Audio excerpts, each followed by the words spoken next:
Pemirsa, mantan Wakil Presiden Yusuf Kala mendukung usulan pengguliran hak angket di DPR RI. Sementara Capres nomor urut 1 Anies Baswedan telah bertemu partai pengusungnya untuk membahas pengguliran hak angket guna mengusut dugaan kecurangan pemilu.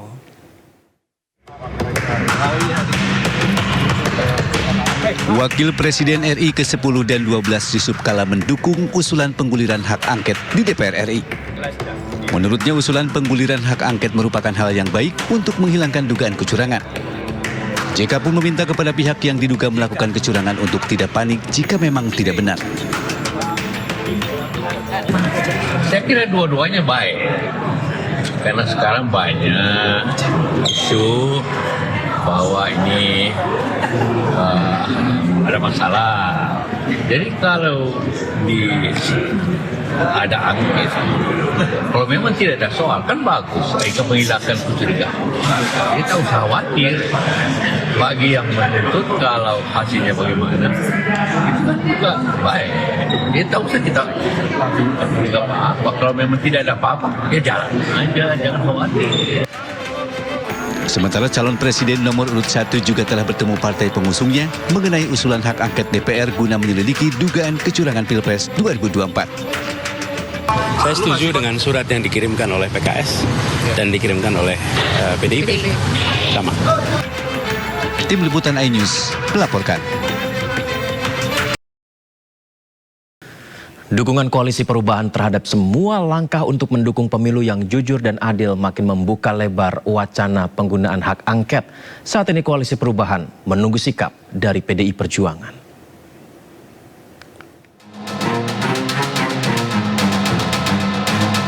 Koalisi Perubahan yang mengusung pasangan calon Presiden Anies Baswedan, Muhaimin Iskandar, mendukung jika memang ada niat baik untuk mengungkap kebenaran terkait laporan dugaan kecurangan dalam pemilu 2024 dengan cara hak angket. Saat ini mereka tinggal menunggu PDI Perjuangan. Akan menunggu apa yang dilakukan oleh PDI untuk mengajukan angket, ya. Kami sangat mendukung, sangat senang, ya. Kalau ada yang melangkah begitu, kita ada di belakangnya, kita siap, kita akan mengawal, kita akan cek sampai ke detail-detailnya, ya. Dan saya yakin pertemuan ini akan berlanjut.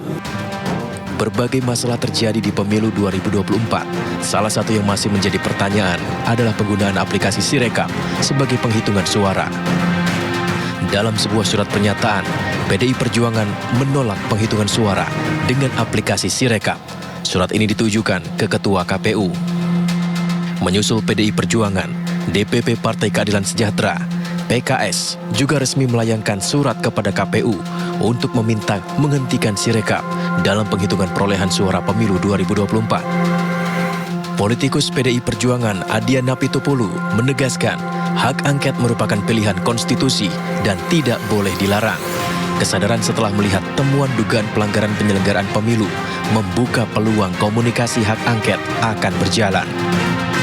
Artinya kesadaran ini mulai nampak di seluruh rakyat kita, pendukung 01 dan 03, di bawah kita sudah mulai komunikasi, kita sudah mulai ketemu. Hak angket sepertinya akan berjalan, dan itu adalah pilihan konstitusional. Hak angket itu adalah hak yang diberikan oleh konstitusi pada DPR, dan tidak boleh ada satu orang pun atau satu kekuatan pun yang melarang hak itu untuk digunakan oleh anggota DPR. Apapun kepentingannya, tidak boleh. Kalau dia coba melarang hak angket itu, artinya dia larang adalah digunakannya hak konstitusional. Dengan berbagai temuan dugaan kecurangan, rakyat Indonesia berhak mendapatkan penjelasan sebenarnya apa yang sedang terjadi. Tim Liputan iNews melaporkan. Dukungan untuk digelarnya hak angket DPR terkait pelaksanaan pemilu yang diduga syarat kecurangan terus menguat. Dukungan datang dari sejumlah elemen masyarakat yang juga menuntut anggota KPU dan Bawaslu diberhentikan serta dilakukan pemilu ulang. Sejumlah elemen rakyat yang tergabung dalam Aliansi Rakyat Gugat Pemilu 2024 mengeluarkan maklumat sebagai respon atas proses pelaksanaan pemilu yang diduga marak terjadi kecurangan. Kecurangan sudah terindikasi terjadi sejak awal tahapan pemilu dan terjadi secara gamblang. Ironisnya Presiden Joko Widodo tidak mampu menjaga agar pemilu berlangsung netral dan jurdil. Selain menolak pemilu curang, Aliansi Rakyat Gugat Pemilu 2024 juga menuntut anggota KPU dan Bawaslu diberhentikan, serta mendesak DPR menggunakan hak angket. Jadi sudah melebihi daripada kecurangan pemilu pada umumnya. Jadi kami sangat mendukung apapun langkah yang ditempuh oleh kawan-kawan di DPR, oleh wakil-wakil rakyat, baik itu hak angket, interpelasi dan sebagainya. Yang ujungnya pun ketika bermuara pada pemakzulan yang secara konstitusional, kami rakyat sangat mendukung. Di tempat terpisah, sejumlah lembaga masyarakat sipil pemantau pemilu mengungkapkan berbagai dugaan kecurangan pemilu yang menguntungkan salah satu paslon capres-cawapres sudah cukup untuk mengarah ke hak angket oleh DPR. Terlebih lagi masyarakat pendukung hak angket guna menyelidiki dugaan kecurangan pemilu yang dilakukan secara terstruktur, sistematis dan masif. Sehingga tidak ada alasan bagi partai politik untuk mendukung hak angket. Tapi at least ketika kita menyuarakan bahwa rakyat mendukung hak angket sebagai bagian dari proses politik, sebagai bagian dari langkah hak yang perlu diambil oleh DPR, kita sangat harapkan bahwa partai politik mendengar suara ini, bahwa partai politik percaya bahwa untuk membangun kredibilitas mereka sebagai sebuah mesin politik yang memang bekerja, mereka justru harus menggunakan hak angket ini. Jika nantinya partai politik tidak menjalankan fungsinya untuk melakukan hak angket, Oki menyebut akan muncul desakan dari rakyat dan mahasiswa dengan turun ke jalan. Dari Jakarta, Tim Liputan iNews melaporkan. Calon Presiden nomor urut 3 Ganjar Pranowo meyakini koalisi partai politik pengusungnya tegas mendukung pengguliran hak angket. Dengan dukungan tambahan dari partai koalisi Anies Muhaimin, wacana hak angket sangat mungkin terrealisasi.